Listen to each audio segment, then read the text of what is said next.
വ്യത്യസ്തങ്ങളായ ഒരുപാട് കഥാപാത്രങ്ങളെ ലളിത ചേച്ചി ചെയ്തിട്ടുണ്ടെങ്കിലും എനിക്ക് തോന്നുന്നത് ലളിത ചേച്ചി ഏറ്റവും ഒരു കഥാപാത്രത്തെ തന്നെ എത്രയോ കാലം ഏറ്റവും ദൈർഘ്യമായി അവതരിപ്പിച്ചുകൊണ്ടിരുന്നത് ഒരു ടെലിവിഷൻ പരമ്പരയിലാണ്. അപ്പം സിനിമ ഒരു 40 ദിവസത്തെ സൗഹൃദമാണ്, അല്ലെങ്കിൽ ഒരു അന്ന് സിനിമ 40 തീരുമല്ലോ, 100-150 ഒന്നും ഇല്ലല്ലോ, 35 ദിവസം 40 ദിവസം. നമ്മൾ കാണുന്ന എല്ലാ മികച്ച ഗംഭീര പടങ്ങളും 35 ദിവസമാണ്. മണിയമ്പുഴ പറഞ്ഞു വെള്ളാനകളുടെ നാട് 24 25 വലിയ പടം. പാട്ട് ഒരു ദിവസം കൊണ്ട് എടുത്ത പാട്ട് 25 ദിവസം കൊണ്ട് പടം തീരുന്നു പറഞ്ഞു വന്നത് ഈ പരമ്പരയിൽ ഒരു കഥാപാത്രത്തെ എത്രയോ നാൾ അവതരിപ്പിച്ചു. അപ്പം ഒരു സിനിമയ്ക്ക് ഒരു 50 ദിവസത്തെ ബന്ധമാണെങ്കിൽ വർഷങ്ങൾ നിരന്തരമായി ഒരേ പരമ്പരയിൽ കഥാപാത്രങ്ങളെ അവതരിപ്പിച്ച് വെച്ച് മാസത്തിൽ ഇത്ര ദിവസം ഒപ്പം ഉണ്ടായിരിക്കുക എന്ന് പറയുന്നത് ചെയ്ത ഒരാൾ ലളിത ചേച്ചിയുടെ ഒരു വലിയ സുഹൃത്ത്, നമ്മുടെ എല്ലാം വലിയ സുഹൃത്ത്. ലളിത ചേച്ചിയുമായി ഒരുപാട് ജീവിതാനുഭവങ്ങൾ പങ്കുവച്ചിട്ടുള്ള ഒരാൾ. ഹൃദയപൂർവ്വം നമ്മുടെ ഓർമ്മയിൽ നിന്നും KPSC ലളിത എന്ന ഈ ഒരു പങ്ക്തിയിലേക്ക് സ്വാഗതം ചെയ്യുന്നു. മഞ്ജു പിള്ള.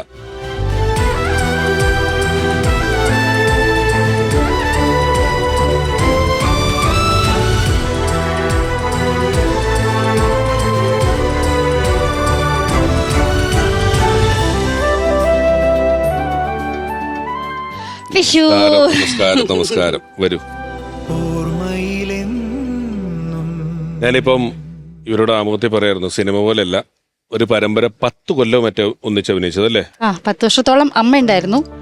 അത് കഴിഞ്ഞ് നീട്ടാൻ ശ്രമിച്ചു, പക്ഷെ അമ്മയില്ലാതെ അത് പൂർണ്ണമാവില്ലായിരുന്നു, അതുകൊണ്ട് നിർത്തി. അങ്ങനെ നിന്നു. നമ്മൾ ഈ ഇടയ്ക്ക് ഞാൻ ഈ പരിപാടിയെ പറ്റി പറഞ്ഞപ്പോഴൊക്കെ പറഞ്ഞു, ലളിത ചേച്ചിയുമായിട്ട് ഇങ്ങനെ ഒരു കുടുംബ ബന്ധം കൂടെ, പിന്നെ സിദ്ധുവായിട്ട് ബന്ധമുണ്ടായി, ശ്രീകുട്ടിയായിട്ട് ബന്ധമുണ്ടായി എന്നുള്ളതെല്ലാം പറഞ്ഞു. എന്താണ് ലളിത ചേച്ചിയുടെ ഒരു സവിശേഷതകൾ തോന്നിയിട്ടുള്ളത്? ഞാൻ സിനിമയും അല്ലെങ്കിൽ ചെറിയ ചെറിയ വേഷങ്ങളൊക്കെ ചെയ്തുകൊണ്ടിരിക്കുന്ന സമയത്ത് തന്നെ പണ്ട് എറണാകുളത്ത് കവിത ഇന്റർനാഷണൽ എന്ന് പറഞ്ഞൊരു ഹോട്ടലുണ്ടായിരുന്നു. പണ്ട് സിനിമാക്കാരുടെ സ്ഥിരം സ്ഥലമായിരുന്നു. അപ്പോൾ അവിടെ വച്ചിട്ടാണ് ഞാൻ അമ്മ ആദ്യമായിട്ട് നേരിട്ട് കാണുന്നത്. അപ്പോൾ ഫസ്റ്റ് തന്നെ ഞാനത് പല ഇൻ്റർവ്യൂവിലും പറഞ്ഞിട്ടുണ്ട്. ഫസ്റ്റ് തന്നെ എന്നെ കണ്ട് അടൂർ സാറിൻ്റെ ഒരു ഡോക്യുമെൻ്ററിയിൽ എൻ്റെ അപ്പൂപ്പനും അമ്മയുമായിരുന്നു അതിൽ അഭിനയിച്ചിരുന്നത്. ഒരു ഡോക്യുമെൻ്ററി ഉണ്ടായിരുന്നു അതിൽ. അപ്പോൾ SP ആശാൻ എൻ്റെ വീട്ടിലൊക്കെ അമ്മ വന്നിട്ടുണ്ട്. അപ്പോൾ എന്നെ കണ്ട് ഇങ്ങനെ SP ആശാൻ്റെ കൊച്ചുമോളാണ് എന്നൊക്കെ പറഞ്ഞപ്പോൾ കുറേ നേരം നോക്കിയിരുന്നിട്ട് അയ്യോ എൻ്റെ ശ്രീകുട്ടിയെ പോലിരിക്കുന്നു എന്നിങ്ങനെ പറഞ്ഞ് എന്നെ അവിടുന്ന് ആ താടി പിടിച്ച് തുടങ്ങിയ ബന്ധമാണ്. പിന്നെ എനിക്ക് ഭയങ്കരമായ ആരാധനയായിരുന്നു. അപ്പോഴേക്കും ഞങ്ങളൊരു പേഴ്സണൽ റിലേഷൻ സ്റ്റാർട്ട് ചെയ്തിട്ടില്ല. ഒരു ഉഗ്രൻ ആർട്ടിസ്റ്റ് എന്നുള്ളൊരു ആരാധന ഭയങ്കരമായിട്ട് കുടിയേറിയൊരു സമയമായിരുന്നു. പിന്നെ ശ്രീകുമാരൻ തമ്പി സാറിൻ്റെ അതും ഞാൻ പല സ്ഥലത്തും പറഞ്ഞിട്ടുള്ളതാണ്. ഒരു വർക്ക് ചെയ്യുന്ന സമയത്ത് എൻ്റെ അടുത്ത് തമ്പി സാർ പറഞ്ഞൊരു സംഭവമുണ്ട്, നീ നായികയാവാൻ നിൽക്കരുത്, നായിക ആയിക്കഴിഞ്ഞാൽ പെട്ടെന്ന് പോവും, നീ ഭാവിയിലെ KPSC ലളിതയാണ്. അപ്പോൾ ഒരു കാരണവശാലും നായികയാവാൻ നിൽക്കരുത്, KPSC ലളിതയായാൽ നിനക്ക് മരിക്കുന്നത് വരെ അഭിനയിക്കാം എന്ന് എൻ്റെ അടുത്ത് ഒരിക്കൽ ശ്രീകുമാരൻ തമ്പി സാറ് പറഞ്ഞിരുന്നു. അപ്പോൾ അതൊക്കെ കൊണ്ട് തന്നെ ഞാൻ ഒരുപാട് അമ്മയുടെ വർക്കുകളും അമ്മയുടെ ആക്ടിങ്ങും കാര്യങ്ങളൊക്കെ എന്നെ ഒരു പക്ഷേ അതൊക്കെ എന്നെ ഇൻഫ്ലുവൻസ് ചെയ്തിട്ടുണ്ടാവാം എൻ്റെ ആക്ടിങ്ങിൽ. അങ്ങനെയാണ് അവിടുന്ന് ചാനലിൽ നിന്ന് ഇങ്ങനെ ഒരു പ്രോഗ്രാം സ്റ്റാർട്ട് ചെയ്യാണ്. ലളിത ചേച്ചിയും മഞ്ജു ചേച്ചിയാണ്, അമ്മായിമ്മ മരുമോളാണ് എന്ന് പറഞ്ഞപ്പോൾ തന്നെ എനിക്കൊരു ഇൻട്രസ്റ്റ് ആയി. കാരണം നമുക്ക് ഏറ്റവും കോമ്പറ്റീഷനാണല്ലോ ഒരു ആക്ടിങ് എന്ന് പറയുന്നത്. അവിടെ ഒരു കോമ്പറ്റീഷനുണ്ട്. അതിനേക്കാൾ കൂടുതൽ അഭിനയിക്കുക എന്നുള്ളതല്ല, ആ അഭിനയത്തിനോട് മല്ലിട്ട് നിൽക്കണമല്ലോ, അത് തന്നെ ഒരു കോമ്പറ്റീഷനാണ്. അപ്പോൾ അത് എനിക്ക് ഭയങ്കര ഒരു ത്രില്ലിംഗ് ആയിട്ട് തോന്നി. അങ്ങനെയാണ് ആ സീരീസിലേക്ക് ഞാൻ വരുന്നതും. പിന്നെ അതിന് മുമ്പേ ബന്ധമുണ്ട്, വിളിക്കുകയും സംസാരിക്കുകയും ഒക്കെ കാണുമായിരുന്നു. പക്ഷെ അതിന് ശേഷമാണ് ശരിക്കും പറഞ്ഞു കഴിഞ്ഞാൽ ഒരു അമ്മ എന്നുള്ള സ്ഥാനത്ത് തന്നെ കണ്ടുകൊണ്ട് എനിക്ക്, അല്ലെങ്കിൽ അമ്മ മകൾ എന്നുള്ള സിദ്ധു തന്നെ പരാതി പറയും, എനിക്ക് കിട്ടണില്ല, നിങ്ങൾ കൊണ്ടുപോയില്ലേ സ്ഥിരം എന്ന് പറയും. കാരണം ഞാൻ അവിടെ സിനിമ ലൊക്കേഷനൊക്കെ പോയിട്ടുണ്ടോ ഞാൻ വന്നിട്ടുണ്ടോ? വന്നിട്ടുണ്ട്, അവിടെ വന്നിട്ടില്ല. ഒരു ദിവസം എന്തോ വന്നിട്ടുണ്ട്, ഒരു പ്രാവശ്യം വന്നിട്ടുണ്ട്. പക്ഷെ അത് തിരക്കുള്ള ആളായി അപ്പോഴത്തേക്ക് അതല്ല, വേറെ കുടുംബമായിട്ടിരിക്കുമ്പോ ഇനി ഞാനെന്തിനാ അല്ല, സിദ്ധു പലപ്പോഴും പരാതി പോലെ പറഞ്ഞിട്ടുണ്ട്, അമ്മയെ കിട്ടണില്ല. കാരണം എന്നെ ഇവർ തൈക്കുടത്താണ് ആദ്യം താമസിച്ചിരുന്നത്. അപ്പോൾ എന്നെ ആ ഫ്ലാറ്റിലേക്ക് എന്നെ കൊണ്ടുപോയതും അവിടെ ഒരു ഫ്ലാറ്റ് എടുത്ത് തന്നതും എൻ്റെ പല കാര്യങ്ങളിലും ഇൻഫ്ലുവൻസ് ചെയ്തിട്ടുണ്ട് അമ്മ. അതായത് ഈവൻ KSF ചിട്ടി എടുക്കുന്ന പോലും അമ്മയുടെ ഇൻഫ്ലുവൻസ് ആണ്. പിന്നെ ക്ഷേമനിധി, ഒരു ഇൻഷുറൻസിൻ്റെ ഒരു ഇതെല്ലാം ഞാൻ ഒന്നും ചെയ്തിരുന്നില്ല. എനിക്ക് എൻ്റെ ലൈഫ് സീരിയസ് ആയത് അമ്മ ലൈഫിൽ വന്നതിന് ശേഷമാണ്. എന്നെ ഒരു കുടുംബിനി ആക്കിയത് ശരിക്കും പറഞ്ഞാൽ അമ്മ ലൈഫിൽ വന്നതിന് ശേഷം. നീ അങ്ങനെ ചെയ്യണം, നീ ഇങ്ങനെ ചെയ്യണം. അതുപോലെ തന്നെ എങ്ങനെ ഒരു മകളെ ശാസിക്കുന്നു അതുപോലെ തന്നെ എന്നെ ചീത്തയും പറയാം. സിദ്ധുവിനെയൊക്കെ വിളിക്കുന്ന പോലെ തന്നെ എന്നെ ചീത്ത പറയാം. ചൂടായിട്ടൊന്നും അങ്ങനെ അധികം കണ്ടിട്ടില്ല. ചൂടാവൂല, പക്ഷെ അർത്ഥം വെച്ച് നല്ല നമ്മൾ മാറി നിന്നിട്ട് ആലോചിക്കുമ്പോ നല്ല മിഠായിയാണല്ലോ തന്നേന്നുള്ളത്. അല്ല, അമ്മ ആക്ച്വലി വയസ്സായി, അതെനിക്ക് തോന്നുന്നു കുറച്ച് ഏജായി വന്നപ്പോൾ അമ്മ ഒരുപാട് മെഡിസിൻസ് എടുക്കുന്നുണ്ടായിരുന്നു. പിന്നെ അമ്മ ലൈഫിൽ വന്ന എക്സ്പീരിയൻസ് അതെല്ലാം കൊണ്ട് അമ്മ ഒരു ഫ്രസ്ട്രേറ്റഡ് മൂഡോ അല്ലെങ്കിൽ അങ്ങനെ ഒരു വയസ്സായതിൻ്റെ ഒരു ചെറിയ ആ സമയത്ത് ഏറ്റവും കൂടുതൽ കൂടെ ഉണ്ടായിരുന്ന ഞാനാ. ആ സമയത്തൊക്കെ ഒരു വഴക്കുണ്ടാക്കുക, അതൊരു ഒരു ഭയങ്കര തമാശയാണ്. എന്തെങ്കിലും ഒരു മേക്കപ്പ് ഇച്ചിരി കൂടിപ്പോയാൽ വഴക്കുണ്ടാക്കും. എന്തിനാണ് ഇത്ര മേക്കപ്പ് ഇട്ടേ? നിന്നോട് ഞാൻ പല പ്രാവശ്യം വേണ്ടി മേക്കപ്പ് ഇട്ടില്ല. അപ്പോഴത്തേക്കും എനിക്ക് വഴക്ക് പറയുമ്പോഴേക്കും ചിലപ്പോൾ മൂഡ് ഓഫ് ആയിട്ടിരിക്കും.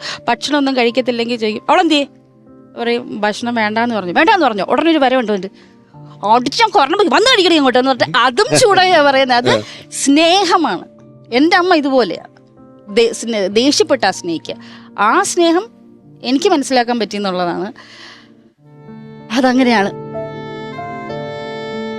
ഇപ്പം പറഞ്ഞല്ലോ ചില ഇൻഷുറൻസ് എടുപ്പിക്കലുകൾ, ചിട്ടി ചേർക്കൽ എന്നൊക്കെ പറഞ്ഞു. അപ്പം ആത്മകഥ എഴുതിയ ബുക്കിൽ ഈ ഭരതൻ സാർ സിനിമ നിർമ്മിക്കാൻ പോയിട്ട് സാമാന്യം കുറച്ച് നല്ല പൈസ കളഞ്ഞെടുത്തുവെന്നും അതിനുശേഷം ഒരുപാട് അഭിനയിക്കാൻ പോയിട്ടുണ്ടെന്ന് ഒക്കെ പറഞ്ഞിട്ടുണ്ട്.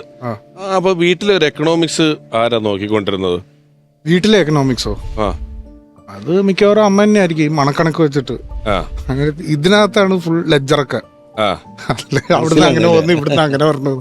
നമുക്ക് ഒരിക്കലും ആ കണക്ക് കിട്ടില്ല. ഈ ഇപ്പൊ ലൈക്ക് വടക്കാഞ്ചേരി ഉള്ളപ്പോ ഇപ്പൊ ചേച്ചിനെയൊക്കെ അഡ്വൈസ് ചെയ്യണ സമയത്ത് പോലും അമ്മ ഭയങ്കര ഈ ഇവിടുന്ന് എടുത്ത് അവിടെ ഇട്ട്, അവിടുന്ന് എടുത്ത് ഇങ്ങോട്ട് പറഞ്ഞു, ഇവിടുന്ന് അവിടെ കൊടുത്ത്, ഇവിടുത്തെ അപ്പോഴത്തേക്ക് ഇവിടെ കഴിഞ്ഞു അതൊക്കെ പറയട്ടെ. ഈ കണക്കൊന്നും നമുക്ക് നടക്കില്ല, അത് തെറ്റും, എന്തായാലും തെറ്റും.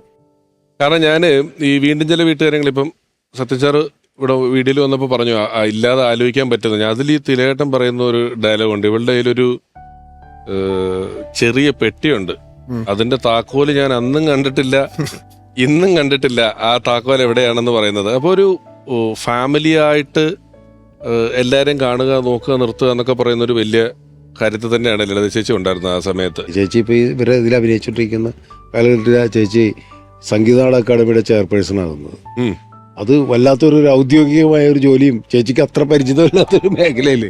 അപ്പൊ ഭയങ്കര ടെൻഷനാണ്. ഒന്നാമത് നാട്ടുകാർ എന്തെങ്കിലുമൊക്കെ പറയും, എന്തെങ്കിലുമൊക്കെ പ്രശ്നങ്ങൾ ഉണ്ടാവും. അപ്പൊ എന്നെ വിളിക്കും, അമ്മനെ എങ്ങനെ പ്രശ്നമുണ്ട്, ഇത് എന്താണെന്നൊക്കെ ചോദിച്ചു എങ്ങനെ ഡീൽ ചെയ്യും. കമൽ സാർ വേറൊരു സ്ഥലത്ത് ഞാൻ ചലച്ചിത്ര അക്കാദമി ചെയർമാനായിട്ട് അവിടെ അനുഭവിച്ചുകൊണ്ടിരിക്കുകയാണ്. പ്രൊഫഷണലായിട്ട് ഇത് ഒരു വല്ലാത്തൊരു ഇതായിരുന്നു. അപ്പൊ ഇങ്ങനെ പറയും, ഇടക്കിടക്ക് പറയും സാമ്പത്തിക പ്രശ്നങ്ങൾ. ഇങ്ങനെ സാമ്പത്തിക പ്രശ്നങ്ങൾ എന്ന് വെച്ചാല് അങ്ങനെയുള്ളതല്ല, അവിടെ നിന്ന് കിട്ടുന്നുണ്ട്, ഇവിടെ ചെലവാക്കുന്നു, അവിടെ നിന്ന് ചെലവാക്കുന്നു, ഇങ്ങനെ പോയിക്കൊണ്ടിരിക്കുകയാണ്. കൃത്യമായ ഒരു മാനേജ്മെന്റ് ഉണ്ടായിരുന്നില്ല. അതിന്റെ ഇടയിൽ ഈ ഒഫീഷ്യൽ പരിപാടികൾ കൂടി ആകുമ്പോഴേ ചേച്ചിക്ക് അതിനെ കുറിച്ചുള്ള ഇത് അറിയില്ല. അതിന്റെ ഒരു പൊളിറ്റിക്കൽ പ്രഷറൊക്കെ വരുമല്ലോ ഇതിന്റെ. എനിക്ക് തോന്നുന്നു അവസാന കാലത്തൊക്കെ ഭയങ്കര പ്രഷറുകളായിരുന്നു. ലാസ്റ്റ് ഒക്കെ ആയപ്പോഴത്തേക്കും എപ്പോഴും ഇങ്ങനെ ടെൻഷനും ആലോചനയും. ലളിത ചേച്ചിയുടെ ഒരു പവറുള്ള ആൾ. ഇപ്പം ആദ്യത്തെ കൺമണിയിലെ അമ്മ എന്ന് പറയുന്നത് ഒരാളെ ഭയങ്കര ആഢ്യത്വവും, എന്നാല് അനിയത്തിപ്രാവിന്റെ ക്ലൈമാക്സില് എടുത്തോന്ന് പറയുന്ന ആ ഒരു വാക്കിലൊരു സിനിമ ഇരിക്കുക. സ്ഫടികത്തിലെ പൊന്നമ്മച്ചി എന്ന് പറയുന്ന കഥാപാത്രം എടുത്താൽ അത് വേറെ രീതിയിലിരിക്കും. ഇത്രയും പവർഫുൾ ആയിട്ടുള്ള കഥാപാത്രങ്ങൾ ചെയ്യുമ്പോൾ തന്നെ സന്മനസ്സുള്ളവർക്ക് സമാധാനത്തിൽ നമ്മൾ കണ്ടാൽ ദാമോദർജി ഒന്നും വരേണ്ട ഒരു ആവശ്യമില്ല. നേരെ ചെവിയാണെങ്കിൽ ഒറ്റ ആട്ടിന് ഗോപാലകൃഷ്ണ മണിക്കര് വേറെ എവിടെ എത്തേണ്ടതാണ്. പക്ഷെ വളരെ എത്ര പാവം എന്ന് പറഞ്ഞാൽ നമുക്ക് അങ്ങേയറ്റത്തെ പാവം, വളരെ എന്താ പറയുന്നത്, വളരെ ശൗര്യമുള്ളൊരു കഥാപാത്രമാണെങ്കിൽ അങ്ങേയറ്റത്തെ ശൗര്യമുള്ള ഒരു കഥാപാത്രം. പഴയൊരു സംഭവമാണ് കേൾക്കൂ അല്ലേ, കേൾക്കൂ. അത് ഗജകേസരി യോഗം. അത് ഗജകേസരി യോഗം എന്ന് പറയുന്ന സിനിമയിലാണ്. ഈ എത്ര കഥാപാത്രങ്ങളാണ്. ഏറ്റവും മറക്കാൻ പറ്റാത്തത് നത്ത് നാരായണന്റെ ആ സിനിമയുടെ ഒറ്റ കനൽക്കാറ്റ്. കനൽക്കാറ്റ്. കാറ്റ് ഞാൻ ഇപ്പോഴും അതിന്റെ ക്ലിപ്പിംഗ് കണ്ടാൽ ഞാൻ കരയും. ബോംബെ പോണല്ലേ ആ പറഞ്ഞിട്ട് കൂടല്ലേ. അത് തന്നെ. അയ്യോ, ഇപ്പോഴും ഞാൻ കരയും. ആ ഒരൊറ്റ എപ്പോ കണ്ടാലും അത് കരയും. എനിക്ക് എന്താണെന്നറിയില്ല, അതൊരു ഒറ്റ സീൻ മതി. ഞാൻ ഇതുപോലെ കരയുന്ന ഒരു സീനുണ്ട്. എനിക്ക് മനസ്സിനക്കരെ എന്ന് പറയുന്ന സിനിമയിൽ ഇവര് ഷീലാമ്മയും ലളിത ചേച്ചിയും കൂടെ യാത്ര പറയുന്ന ഒരു സീനുണ്ട്. ഞാൻ പലഹാരപ്പൊതിയൊക്കെ കൊണ്ടു കൊടുത്തിട്ട് ഞാൻ പോവും, അപ്പം വഴി വന്ന് നിൽക്കരുത്, എനിക്ക് കരയാൻ പറ്റില്ലെന്ന് പറയുന്നത്. അങ്ങനെയുള്ള, അതായത് നോക്കൂ, 2 വയസ്സായ ആൾക്കാർ തമ്മിലാണ് ഒരു യാത്ര പറയുന്നത്.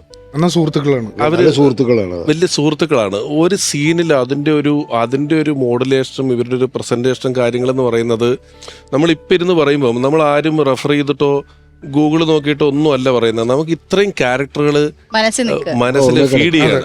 ഞാൻ മൊയ്തീൻ എന്ന് പറഞ്ഞ സിനിമ കണ്ട ശേഷം എൻ്റെ സുഹൃത്ത് പറഞ്ഞു, നോക്കൂ, അതൊരു നല്ല കഥ, നല്ല സിനിമയൊക്കെ ആണെങ്കിൽ തന്നെ തേന്മാവിൻ കുമ്പത്തിലെ കഥാപാത്രം ഓൾമോസ്റ്റ് ഒരു വലിയ കാത്തിരിപ്പാണ്. വേണിച്ചേട്ടന് വേണ്ടി ഇങ്ങനെ കാത്തിരുന്ന് ക്ലൈമാക്സ് വരെ പറയുന്ന, ഇവരിങ്ങനെ തമാശയൊക്കെ ചെയ്തുകൊണ്ടിരിക്കുന്ന ചില കഥാപാത്രങ്ങളെ ഒറ്റ വാക്കിൽ ഒറ്റ വരിയിൽ കൊണ്ടുവന്നിട്ട് ഇതിന്റെ ഒരു ആഴം ഒരു 10 കിലോമീറ്റർ ആയിട്ട് വർദ്ധിപ്പിക്കാനുള്ള ഒരു ശേഷിയുണ്ട്. അത് എങ്ങനെയാണ് സാർ, അതൊരു ഡയറക്ടർ ആർട്ടിസ്റ്റ് ഏത് കോമ്പിനേഷനിലാണ്? അല്ല, അത് എനിക്കുള്ളത് ചേച്ചിയുടേതായ സ്വന്തമായ നേരത്തെ പറഞ്ഞ ഒരു ഒബ്സർവേഷൻ, അതിൽ നിന്ന് കിട്ടുന്ന കുറേ അനുഭവങ്ങൾ കഥാപാത്രത്തിലേക്ക് ചേച്ചി കൊണ്ടുവരാറുണ്ട്. പിന്നെ ആ കാലഘട്ടത്തിൽ നേരത്തെ സത്യം പറഞ്ഞ പോലെ തന്നെ ചേച്ചിക്ക് വേണ്ടി ക്രിയേറ്റ് ചെയ്യുന്ന കഥാപാത്രങ്ങളുണ്ട്. KPS ലളിത തന്നെ ഈ റോള് ചെയ്യണം. ഒരു കഥാപാത്രം മനസ്സിലേക്ക് വന്നു കഴിഞ്ഞിട്ടുണ്ടെങ്കിൽ അത് KPS ലളിത അവതരിപ്പിച്ചാലേ നന്നാവൂ എന്ന് സംവിധായകർ തീരുമാനിച്ച് ക്യാരക്ടറിനെ മോൾഡ് ചെയ്യും. അപ്പം നമുക്ക് കുറേ ഫ്രീഡം കിട്ടും. ഈ കഥാപാത്രത്തെ അവതരിപ്പിക്കുന്നത് KPS ലളിതയാണെന്ന് തീരുമാനിച്ചു കഴിഞ്ഞാൽ സ്പേസ് ഉണ്ടാവും ക്യാരക്ടറിന്. ആ ഗുഡ് ബൈ സീൻ എന്ന് പറഞ്ഞല്ലേ മനസ്സിനാക്കറിയില്ല. അപ്പൊ അത് ആ ഡയലോഗ്സ് ഉണ്ട്. ഞാൻ ഇറങ്ങുമ്പോ വഴി വന്ന് നിൽക്കരുത്, അതെന്തായാലും ഉണ്ട്. അത് അവതരിപ്പിക്കുന്നതിലാണല്ലോ അതിൽ ഭയങ്കരമായിട്ട് നമ്മളെ കൊള്ളുന്നത്. അവിടെ അമ്മ 6 അടിച്ചു. അതവിടെ 6 അടിക്കും. കാരണം ഞാൻ ഈ ചില ആളുകൾ ലൊക്കേഷനുമായിട്ട് വരെ അങ്ങ് സിങ്ക് ആവുമല്ലോ. നമ്മളൊരു ഷൂട്ടിങ്ങിന് ഒരു വീട്ടിൽ എത്ര നേരം നിൽക്കും, ഒന്ന് ഉറങ്ങി എണീറ്റിട്ടൊരു സ്വിച്ച് ഇടുന്ന സീൻ ഉണ്ടെങ്കിൽ വീട്ടിൽ താമസിക്കുന്നവൻ സ്വിച്ച് ഇടുന്നതും പുതിയൊരാൾ സ്വിച്ച് ഇടുന്നതുമായിട്ട് വ്യത്യാസമുണ്ട്. ഈ ലളിത ചേച്ചിയെപ്പോലുള്ളവർ ഈ ഒരു പ്രദേശങ്ങളിൽ മുഴുവൻ നമുക്ക് എത്രയോ നാളായിട്ട് അടുക്കളയെന്ന് വിളമ്പുമ്പോൾ അങ്ങനെ എന്തൊരു ഈസി ആയിട്ടാണ് ഇവർ ചെയ്യുന്നതല്ലേ. ഇപ്പം സാറിന് ശുഭയാത്ര എന്ന് പറയുന്ന സിനിമ എടുക്കുമ്പം ബോംബെയിലാ, ബോംബെയിലുള്ള ഒരു മലയാളി, ബോംബെയിൽ എത്രയോ നാളായിട്ടാണ്, അല്ലാതെ ഇവിടുന്ന് ഇപ്പൊ ഷൂട്ടിങ്ങിന് പോയ മലയാളിയൊന്നും അല്ല, ബോംബെയിലുള്ള മലയാളിയാണ് ആയിരിക്കുന്നത് അല്ലെ. ശുഭയാത്രക്ക് വളരെ ലിമിറ്റഡ് ആൾക്കാരെ അതേ ഉള്ളൂ അവിടെ കൊണ്ടുപോയിട്ട് ചെയ്തിട്ടുള്ള. എനിക്ക് ആ സിനിമയെ കുറിച്ചുള്ള ഒരു ഓർമ്മ, അത് കഴിഞ്ഞ് അമ്മ ബോംബെ നിന്ന് വരുമ്പോ ഒരു BMX സൈക്കിള് വന്നായിരുന്നു, ഒരു മഞ്ഞ കളർ സാധനം. ആദ്യത്തെ BMX സ്റ്റണ്ട് സൈക്കിള് ബോംബെന്ന് വാങ്ങിച്ചിട്ടുണ്ടാണല്ലേ. അപ്പൊ ഞാൻ ചോദിക്കണ ഇനി അമ്മ എപ്പോഴും അടുത്ത ഷൂട്ടിങ്ങിന് പോണേ, അടുത്ത സാധനം വരുന്നുള്ളൂ. അമ്മയ്ക്ക് ഇഷ്ടമുള്ളവർക്ക് എവിടെ പോയാലും എന്തെങ്കിലുമൊക്കെ മേടിച്ചോണ്ട് വരും. അപ്പോൾ എൻ്റെ ഓർമ്മയിൽ അമ്മ ഞാനുമായിട്ട് അടുത്ത് കഴിഞ്ഞപ്പോൾ അമ്മ എവിടെ പോയാലും ശ്രീകുട്ടിക്കും വാങ്ങിക്കും, എനിക്കും വാങ്ങിക്കുമായിരുന്നു. അതൊരു പ്രത്യേക ഒരു ചതി ഞാൻ ഇപ്പോഴാണ് ഈ പരിചയപ്പെട്ട ഒരാൾക്ക് ഒരു ഓർമ്മ പറയാൻ പറ്റുന്ന അവസ്ഥയിലുള്ള ഒരു പെരുമാറ്റം ലളിത ചേച്ചിയുടെ ഭാഗത്തുനിന്നുണ്ട്. ജസ്റ്റ് ഒന്ന് കൂടെ യാത്ര ചെയ്തിട്ടുണ്ടെങ്കിൽ, ഒന്ന് പരിചയപ്പെട്ടിട്ടുണ്ടെങ്കിൽ അയാൾക്ക് എന്നും ഓർക്കുന്ന രീതിയിലുള്ള ഒരു അനുഭവങ്ങൾ സമ്മാനിക്കാൻ ലളിത ചേച്ചിക്ക് സാധിച്ചിട്ടുണ്ട്. ആരാണെന്ന് കാണാം. അമ്മയെക്കുറിച്ച് പെട്ടെന്ന് ഓർക്കുമ്പോൾ എൻ്റെ ഓർമ്മയിൽ ഓടി വരുന്നത്, പുള്ളിപ്പുലി ആട്ടിൻകുട്ടികളും ഒക്കെ ചെയ്യുന്ന സമയത്ത് കുട്ടനാട്ടിൽ ഈ മുട്ടറ്റം വെള്ളത്തിൻ്റെ അകത്ത് നിന്നിട്ടാണ് നമ്മളെല്ലാവരും അഭിനയിച്ചിരിക്കുന്നത്. അപ്പോൾ അമ്മയുടെ പ്രായമോ അല്ലെന്നുണ്ടെങ്കിൽ അമ്മയ്ക്ക് കുറച്ച് ശാരീരികമായ അസ്വസ്ഥതകളൊക്കെ അപ്പോൾ ഉണ്ട്. ഇതൊന്നും അമ്മ മുഖവിലയ്ക്കെടുക്കാതെ, ഇതൊന്നും അമ്മയെ ബാധിച്ചിട്ടില്ല. കാരണം ഈ മുട്ടറ്റം വെള്ളത്തിൽ ചെളിയിൽ ഈ കാലും വെച്ച് നിൽക്കുമ്പോൾ അമ്മയുടെ മനസ്സിൽ സിനിമയും ഷോർട്സും ടേക്കിങ്സും മാത്രമാണ്. കാരണം അത്രയും ഡെഡിക്കേറ്റഡ് ആയിട്ട് സിനിമയെ ശരിക്കും പറഞ്ഞാൽ സിനിമയ്ക്ക് വേണ്ടി മാത്രം ജീവിച്ച് ഇവിടുന്ന് കടന്നുപോയ ആളാണ് ലളിതാമ്മ. ഇവരൊരു സിനിമ കാണാൻ സൗഹൃദം ഉണ്ടായിരുന്നു. ഞാൻ ഏതൊക്കെയോ മാളുകളിൽ സിനിമയ്ക്ക് പോകുമ്പം എല്ലാ സിനിമയും ഞാൻ ഒറ്റയ്ക്ക് സിനിമയ്ക്ക് പോയാലും പരിഭവ പിണങ്ങും എന്നോട്, എന്നെ ആരും കൊണ്ടുപോകാനില്ലല്ലോ എന്നൊക്കെ പറഞ്ഞിട്ട് പരിഭവിക്കുമായിരുന്നു. കാരണം വയസ്സായി വരുന്നവരും ഒരു കുഞ്ഞിനെ പോലെ ആയി എന്നുള്ളതാണ്. കാരണം ഞാനാണ് ഏറ്റവും കൂടുതൽ ഉണ്ടായിരുന്നത്. അപ്പം എൻ്റെ അടുത്ത് ഞാൻ സിനിമയ്ക്ക് പോയി കൊണ്ടുപോകണം, അപ്പൊ ഹിന്ദി ആണെങ്കിലും വരും. ആ ഒന്നും ഞാൻ മനസ്സിലായില്ല. കണ്ടിട്ടുണ്ട് ഒരു മാളിൽ പാർക്കിങ്ങിൽ ഒരു ദിവസം നിൽക്കുന്നത്. ഞാൻ ചെന്ന് നോക്കുമ്പോൾ സിനിമയ്ക്ക് വന്നതെന്ന് പറഞ്ഞിട്ട് ഏതോ ഒരു പടം അവിടെ വന്ന് നിൽക്കുന്നതൊക്കെ കണ്ടിട്ടുണ്ട്. നമുക്ക് ഒരാളെ കൂടെ നമ്മുടെ പരിപാടിയിലേക്ക് വിളിക്കാം. ഏറ്റവും പുതിയ കാലത്തെ സിനിമകളെ കുറിച്ചൊക്കെ ചില ചർച്ച നടത്തുമ്പോൾ ചിലർ പറയാറുണ്ട് അതിലങ്ങനെ അച്ഛനമ്മമാരില്ല, മുത്തച്ഛനില്ല, മുത്തശ്ശിയില്ല. ചിലപ്പോൾ അത് ചെയ്യാൻ പറ്റിയ നടന്മാരില്ലാത്തതുകൊണ്ടോ അല്ലെങ്കിൽ അവർക്ക് പറ്റുന്ന കഥയില്ലാത്തതുകൊണ്ടൊക്കെ ആയിരിക്കുമെങ്കിലും ഒരു സംവിധായകൻ പരമാവധി, അദ്ദേഹം ഒരു പുതിയ കാലത്തിന്റെ സംവിധായകനാണ്, ഒരുപാട് ഹിറ്റ് ചിത്രങ്ങൾ ചെയ്തിട്ടുണ്ട്. അദ്ദേഹത്തിന്റെ സിനിമകളിലെല്ലാം പറ്റാവുന്നിടത്തോളം സീനിയർ ആർട്ടിസ്റ്റുകൾ പങ്കെടുത്തിട്ടുണ്ട്. അതിപ്പോൾ ഞാനൊക്കെ ചെയ്യുമ്പോഴും നമ്മുടെ ഒരു ആഗ്രഹത്തിന്റെ ഭാഗം കൂടിയാണ് അവരെ ഉൾപ്പെടുത്തി ഒരു സിനിമ ചെയ്യുക, ഒരു ഫ്രെയിമിൽ അവരെ നിർത്തുക എന്നുള്ളത് ഒരു ആഗ്രഹത്തിന്റെ ഭാഗമാണ്. അങ്ങനെയുള്ളൊരു സംവിധായകൻ. അദ്ദേഹത്തിന്റെ ബഹുഭൂരിപക്ഷം സിനിമകളിലും ലളിത ചേച്ചി അഭിനയിച്ചിട്ടുണ്ട്. പല സന്ദർഭങ്ങളിൽ ലളിത ചേച്ചി വെച്ച് മറ്റ് പരസ്യങ്ങളും മറ്റും ഷൂട്ട് ചെയ്തിട്ടുണ്ട്. വളരെ പോപ്പുലറായ ചില നമ്മൾ ഇന്ന് ഈ സാമൂഹ്യ മാധ്യമങ്ങളിലൊക്കെ ഉപയോഗിക്കുന്ന ഡയലോഗുകൾ അദ്ദേഹത്തിൻ്റെ സിനിമയിൽ നിന്നാണ് വന്നിട്ടുള്ളത്. ഏറെ സ്നേഹത്തോടെ സുഹൃത്ത്, സഹപ്രവർത്തകൻ, നമ്മുടെ പ്രിയപ്പെട്ട ലളിത ചേച്ചിയെക്കുറിച്ച് നമ്മോട് സംസാരിക്കുന്നതിന് വേണ്ടി ഞാൻ ഹൃദയപൂർവ്വം സ്വാഗതം ചെയ്യുകയാണ്. ജിസ് ജോയ്.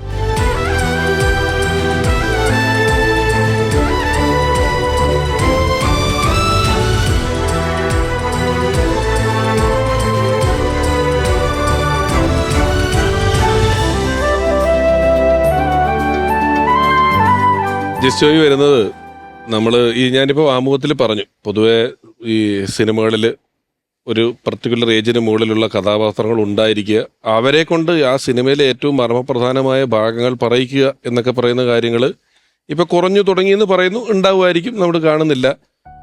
എതിരെ നിൽക്കുന്നവൻ്റെ ഉള്ളൊന്നറിയാൻ ശ്രമിച്ചാൽ മതി എല്ലാ പ്രശ്നങ്ങളും പരിഹരിക്കപ്പെടുന്നു എന്നുള്ളത് പുതിയ കാലത്ത് സാമൂഹ്യ മാധ്യമങ്ങളിൽ ഏറ്റവും കൂടുതൽ ആഘോഷിക്കപ്പെടുന്ന വരികളിൽ ഒന്നാണ്. അതിൻ്റെ ഉപജ്ഞാതാവാണ് ജിസ് ജോയ് എന്ന് പറയുന്നത്. എനിക്കതിൽ ഒരുപാട് സന്തോഷമുണ്ട്. കാരണം ആൾക്കാർ എന്നെയും ഒരു പരിധി വരെ ട്രോൾ ചെയ്യുന്ന ഒരു ഡയലോഗാണ്. പക്ഷെ അത് ട്രോളുമ്പോൾ പോലും അതിൽ ലളിത ചേച്ചിയുടെ മുഖമാണ്. അപ്പോൾ എന്നെ ആക്ച്വലി പിഷാരടിയും ഹരിയും കൂടെ ഈ പ്രോഗ്രാമിനെ വിളിച്ചപ്പോൾ എനിക്ക് ഒരുപാട് സന്തോഷമുണ്ട്. പിഷാരടി പറഞ്ഞ കറക്റ്റാണ്. ഇത്തരത്തിലുള്ള ലെജൻഡറി ആയിട്ടുള്ള, നമ്മൾ പ്രോഡജീസ് എന്നൊക്കെ വിളിക്കാവുന്ന തരത്തിലുള്ള ചില മനുഷ്യർ, ചില ആക്ടേഴ്സ്, അവരെ കഴിയുന്നത്ര നമ്മളുടെ സിനിമയിൽ ഉൾപ്പെടുത്തണം എന്നുള്ളത് എനിക്ക് വലിയ ആഗ്രഹമാണ്. അപ്പോൾ അതിൻ്റെ ഭാഗം തന്നെയാണ് ആദ്യത്തെ സിനിമ ആലോചിക്കുമ്പോൾ തന്നെ ബൈസൈക്കിൾ തീവ്സ് ആണ് ആദ്യത്തെ പടം. 2013 ഞങ്ങൾ ഷൂട്ട് ചെയ്തതും അത് പുറത്തേക്ക് വന്നതും. അപ്പോൾ അതിൽ പോലും ഒരു വളരെ ഇമ്പോർട്ടൻറ്റ് കഥാപാത്രമാണ്. ആകപ്പാടെ ഒരു 4-5 മെയിൻ ആക്ടേഴ്സ് മാത്രമുള്ള ഒരു സിനിമയാണത്. അതിൽ വളരെ ഇമ്പോർട്ടൻ്റ് ആയിട്ട് വളരെ ഉഗ്രനായിട്ടുള്ള പെർഫോം ചെയ്യാനുള്ള കഥാപാത്രമാണ് ലളിത ചേച്ചി ചെയ്തിട്ടുള്ളത്. ആസിഫിൻ്റെ കഥാപാത്രത്തെ കൊണ്ട് പറഞ്ഞ് പാട്ട് പാടുകയൊക്കെ ചെയ്യുന്നുണ്ട്. ആ സിനിമ കണ്ടവർക്കറിയാം. പിന്നെ അങ്ങോട്ട് എനിക്ക് സത്യം പറഞ്ഞാൽ ലളിത ചേച്ചി ഇല്ലാതെ ഒരു സിനിമ ആലോചിക്കാൻ പോലും പറ്റാത്ത ഒരു സാഹചര്യം ഉണ്ടായിരുന്നു. അതിൽ വളരെ ദീപ്തമായിട്ടുള്ളൊരു ഓർമ്മ എന്ന് പറയുന്നത്, എൻ്റെ 4 സിനിമ കഴിഞ്ഞ് 5ാമത്തെ സിനിമ, അത് സോണി ലിവിന് വേണ്ടി ചെയ്ത സിനിമയാണ്. കോവിഡ് സമയത്താണ് നമ്മൾ ഷൂട്ട് ചെയ്യുന്നത്. ഇന്നലെ വരെ എന്നായിരുന്നു സിനിമയുടെ പേര്. ആസിഫ് അലിയും ആൻ്റണി പെപ്പെ നിമിഷ അവരഭിനയിച്ച പടമാണ്. അങ്ങനെ ആ സിനിമയുടെ ഷൂട്ട് കഴിഞ്ഞ് അതിൻ്റെ ടെലികാസ്റ്റ് വെയിറ്റ് ചെയ്ത് എൻ്റെ പോസ്റ്റ് പ്രൊഡക്ഷൻ നടക്കുന്നു. ഈ സമയത്ത് എനിക്കൊരു നമ്പറിൽ നിന്നൊരു കോൾ വരികയാണ്. അപ്പോൾ ഞാൻ കോൾ എടുക്കുന്നു. എനിക്ക് പരിചിതമല്ലാത്ത നമ്പറാണ്. ഞാൻ ഹലോ ആരാ എന്ന് ചോദിച്ചപ്പോൾ പറഞ്ഞു ലളിതയാ. ആ ടിപ്പിക്കൽ സ്റ്റൈലുണ്ടല്ലോ, ലളിതയാ. അപ്പം ഞാൻ ലളിതാമ്മ, അതെ, ഇത് ഏത് നമ്പർ? ഇത് എൻ്റെ കൂടെയുള്ള ആളുടെ നമ്പറാ. ഞാൻ വെച്ചാൽ എന്തുണ്ട് വിശേഷം? അല്ല, ഒരു സിനിമ ഇപ്പോൾ കഴിഞ്ഞ കാര്യം ഞാൻ അറിഞ്ഞു എന്ന് പറഞ്ഞു. അപ്പം ഞാൻ പറഞ്ഞു, അല്ല, ആ സിനിമയ്ക്ക് വിളിച്ച സമയത്ത് ഹോസ്പിറ്റലാന്ന് പറഞ്ഞില്ല. അതെ, ഹോസ്പിറ്റലായിരുന്നു. ഇനി അത് എപ്പോഴും അങ്ങനെ മനസ്സിൽ വെക്കണ്ട. ഹോസ്പിറ്റലിൽ നിന്ന് ഇറങ്ങി വീട്ടിലേക്ക് ഇപ്പം എത്തിയതേ ഉള്ളൂ. എത്തിക്കഴിഞ്ഞപ്പോൾ ഇങ്ങനെ ജിസിനെ ഒന്ന് വിളിക്കുകയാണ്. അപ്പോൾ ഈ സിനിമയിൽ ഞാനില്ല, ഞാൻ സമ്മതിച്ചു, ഓക്കെ. പക്ഷെ അടുത്ത പടത്തിൽ ഞാനുണ്ട്, ഇനി അങ്ങോട്ടുള്ള എല്ലാ പടത്തിലും ഉണ്ട്. പക്ഷേ ആരടി, ഞാനിത് ഏതാനും എൻ്റെ വീട്ടിലിത് പറഞ്ഞിട്ടുള്ള കഥയാണ്. ഏതാനും സ്ഥലങ്ങളിൽ മാത്രം അവതരിപ്പിച്ചിട്ടുള്ള ഒരു സിറ്റുവേഷനാണിത്. സത്യം പറഞ്ഞാൽ നിങ്ങൾക്ക് എന്തുമാത്രം മനസ്സിലാവുമെന്ന് എനിക്കറിയില്ല. പക്ഷേ ഞാൻ ആ കോള് കട്ട് ചെയ്തിട്ട് ഞാൻ വല്ലാതെ ഒത്തിരി നേരം ഇരുന്ന് ചിന്തിച്ചു പോയ ഒരു കോളാണത്. ഒരുപാട് കരഞ്ഞു എന്ന് ഞാൻ പറയുന്നില്ല, പക്ഷെ ഉള്ളുകൊണ്ട് കരഞ്ഞു. കാരണം ലളിതാമ്മയെ പോലെ ഇപ്പം ഞാൻ കമൽ സാറ് പറയുമ്പോൾ അവിടെ ഇരുന്ന് അത്ഭുതത്തോടെ കേട്ടുകൊണ്ടിരിക്കുകയാണ്. എന്ത് ചരിത്രമാണ് ഈ പറയുന്നത്. അതെ അതെ, കല്യാണി കളവാണി മുതൽ നമ്മൾ കണ്ടുകൊണ്ടിരിക്കുന്ന സത്യൻ മാസ്റ്ററുടെ കൂടെയും അതിനു മുമ്പൊക്കെ അഭിനയിച്ചു തുടങ്ങിയ, ഇനി പ്രത്യേകിച്ച് ജിസ് ജോയ് എന്ന് പറയുന്ന ഒരാളുടെ സിനിമയിൽ അഭിനയിച്ചിട്ട് ലളിതാമ്മയ്ക്ക് ഒരു സ്റ്റെപ്പ് പോലും മുന്നോട്ട് പോകേണ്ട ആവശ്യമില്ല. ഒന്നുമില്ല, അത്രയേറെ നേടിക്കഴിഞ്ഞു എല്ലാ രീതിയിലും, പ്രശസ്തി കൊണ്ട്, സമ്പത്ത് കൊണ്ട്, എല്ലാം. പക്ഷെ എന്നിട്ടും ആ ഒരു അടുപ്പമുള്ളവരോട് കാണിക്കുന്ന ഒരു സ്നേഹവും അവര് അത് അവരുടെ മാത്രല്ല, അമ്മയ്ക്ക് അഭിനയിക്കണം, അതായത് മരണം വരെ അഭിനയിക്കണം. അത് ചെറിയ വേഷമാണെങ്കിലും എന്താണെങ്കിലും. ഇപ്പൊ ഞങ്ങൾ ഒരുമിച്ചുണ്ടായിരുന്ന ഇതില് അവസാന കാലഘട്ടത്തിൽ വളരെ കാൽപ്പനികമായിട്ടുള്ള മറ്റേ ഡയലോഗ് ഇല്ലായിരുന്നോ, സ്റ്റേജിൽ അഭിനയിച്ചുകൊണ്ടിരിക്കുമ്പോ തന്നെ മരിക്കണം. അത് ശരിക്കും അത് തന്നെയായിരുന്നു ഞങ്ങൾ ചെയ്ത ഇതില്. കുറച്ച് അസുഖം, ശാരീരിക ആരോഗ്യപരമായിട്ടുള്ള പ്രശ്നങ്ങൾ വന്ന സമയത്ത് അമ്മയെ കുറച്ച് നാളുകൾ ഒഴിവാക്കി നിർത്തിയിരുന്നു. ഇല്ലാന്ന് പറയുന്നില്ല, ഒഴിവാക്കി നിർത്തി. നമുക്ക് വയ്യായിരുന്നു ആക്ച്വലി. ആ സമയത്ത് എന്നെ ഫോൺ ചെയ്ത് ചോദിച്ചൊരു ചോദ്യമുണ്ട്, എനിക്കിപ്പോഴും അത് ഭയങ്കര വേദന. എന്നിട്ട് ഞാൻ സംസാരിച്ചിട്ട് രണ്ടാമത് അമ്മയെ കൊണ്ടുവന്ന് അഭിനയിപ്പിച്ചിരുന്നു. അത് എൻ്റെ അടുത്ത് ചോദിച്ച്, എടി എന്താടി അവരെന്നെ വിളിക്കാത്തെ, എന്നെ വിളിക്കാൻ എനിക്ക് പറയാൻ വയ്യ. എനിക്ക് അത്രയ്ക്ക് വിഷമം ഉണ്ടായിപ്പോയി. കാരണം ഒരു കലാകാരിയുടെ അല്ല, അവരുടെ ഒരു റുട്ടീൻ ഉണ്ടായിരുന്നേ. ഒരു സെറ്റിൽ നിന്ന് ഇങ്ങനെ വന്ന് വീട്ടിൽ ഞാൻ അങ്ങോട്ട് പോയി. കോവിഡ് വന്നപ്പോ ഇതെല്ലാം തെറ്റി, ഭയങ്കരമായിട്ട് തെറ്റി. ലോക്ക്ഡൌണില് അവര് ഭയങ്കരമായിട്ട് അവരെ മാനസികമായിട്ട് അവരെ വർക്ക് നടക്കത്തില്ല, കഴിഞ്ഞു. അപ്പൊ ഞാൻ പറഞ്ഞു അതൊന്നും കുഴപ്പമില്ല, കുറച്ചാൾ കഴിഞ്ഞാൽ എല്ലാം ശരിയാവും.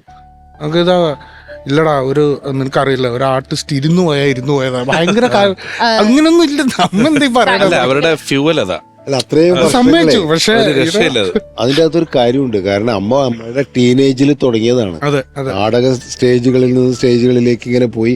അതിനുശേഷം സിനിമയിൽ വന്ന് ക്യാമറ ഒരു സെറ്റിൽ നിന്ന് മറ്റൊരു സെറ്റിൽ പോയിട്ട് എത്ര വർഷം നീണ്ട ഒരു ദിവസം അഭിനയിച്ചില്ല, സഹിക്കാൻ പറ്റില്ല ആർക്കായാലും. അതെ, ഭയങ്കരമായിട്ട് വിഷമിച്ചു പോയൊരു ഘട്ടമായിരുന്നു. അങ്ങനെ പറഞ്ഞ് ഞാൻ വിളിപ്പിച്ചു. കാരണം ഒരു ആർട്ടിസ്റ്റിനെ സംബന്ധിച്ച് എത്ര വയ്യെന്ന് പറഞ്ഞാലും അവർ അത്രത്തോളം സിനിമയെ സ്നേഹിക്കുന്നുവെങ്കിൽ ചിലപ്പോൾ അത് സിനിമയെന്നല്ല, ഏത് ക്യാമറയുടെ മുമ്പിൽ വന്നാൽ ചിലപ്പോൾ അവർക്ക് ആരോഗ്യം കിട്ടും. തീർച്ചയായിട്ടും. എനിക്ക് ഓർമ്മയുണ്ട്, നമ്മളന്ന് ചേച്ചി ദയ ഹോസ്പിറ്റലിൽ കിടക്കുന്ന സമയത്ത് ഞാൻ കാണാൻ ചെന്നപ്പോഴേ ചേച്ചി എന്റെ അടുത്ത് കൈ പിടിച്ചിട്ട് പറഞ്ഞു, ഞാൻ ഒരാഴ്ച കഴിയുമ്പോ വരൂട്ടാ, സിനിമ പ്ലാൻ ചെയ്യണേ പറഞ്ഞോട്ടാ. എല്ലാവരോടും ആ ഒരു സംഭവം ഉണ്ട്.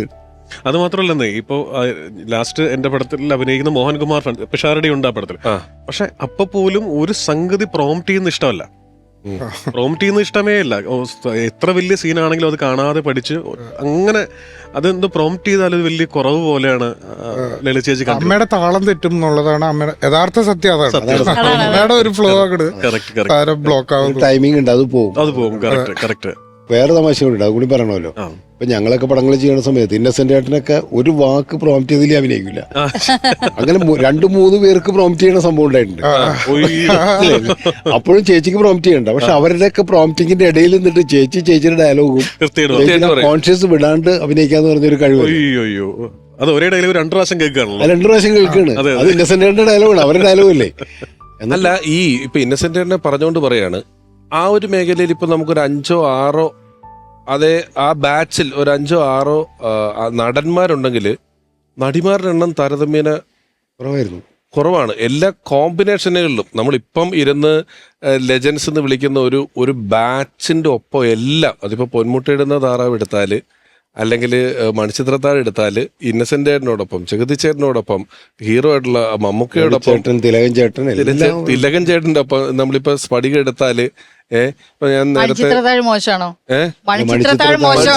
മോശമാണ്, അതാ പറഞ്ഞു. ഗോഡ് ഫാദർ ഒക്കെ കൊച്ചമ്മണി എന്ന് പറയുന്ന കഥാപാത്രമൊക്കെ എന്തൊരു കഥാപാത്രമാണ് ചെയ്തു വെച്ചേക്കുന്നത്. ലളിത ചേച്ചി ഇക്കാര്യം ഇതൊക്കെ നമ്മൾ പറയുമ്പോഴും നമുക്ക് ഇത്രയും കഥാപാത്രങ്ങൾ ഇപ്പൊ ഓർത്തു പറയാൻ പറ്റുന്നുണ്ടല്ലോ.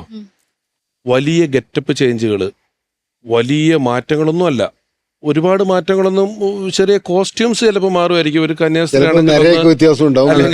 ഒരു അത് വെച്ചിട്ടാണ് ഇത്രയും ഉള്ളത്. ഇപ്പോ ഹോമിലോ മറ്റേ പല്ല് വെച്ച് വന്നല്ലോ. അപ്പൊ ജഗദമ്മ എന്ന് പറയുന്നൊരു കഥാപാത്രം ആകെ കൊച്ചു സന്തോഷങ്ങൾ പടത്തില് അതിലാണോ ഒരു അഭിനയത്തിന്റെ ഡെമോ ഉള്ളത്?